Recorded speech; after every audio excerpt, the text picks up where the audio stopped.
Historical interpretation means that the court is considering the historical context, the values, and the intentions of the framers as they were at the time of its drafting.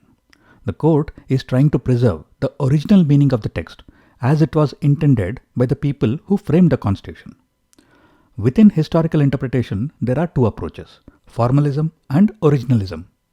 Formalism is similar to the literal interpretation approach, where the court is looking at the literal text and the grammatical meaning of the words. Originalism is an approach where the original intent of the framers is being considered, which can be found in the debates of the Parliament or the Constituent Assembly of the time. In the Shankari Prasad versus Union of India case, the court used the historical interpretation approach to interpret the meaning of Article 368. The court held that the original and historical intention of the framers was to enable the government to amend any part of the Constitution, including the fundamental rights, if required.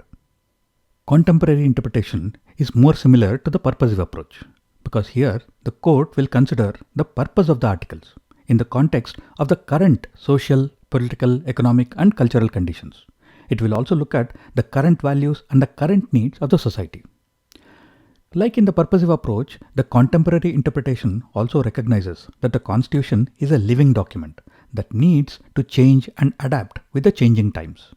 For example, when the Constitution was originally written, the concept of a physical relationship between two men or two women was considered to be unnatural and against the then values of the society.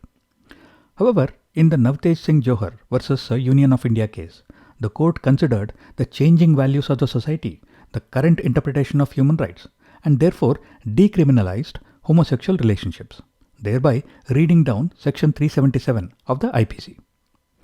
Contemporary interpretation has two approaches: transformative and balance-based. Transformative means that the meaning of the words in the articles gets transformed along with the changes in the society. And in the balance-based approach, the court tries to balance between the interest of the individual against the interest of the state and the interests of the society.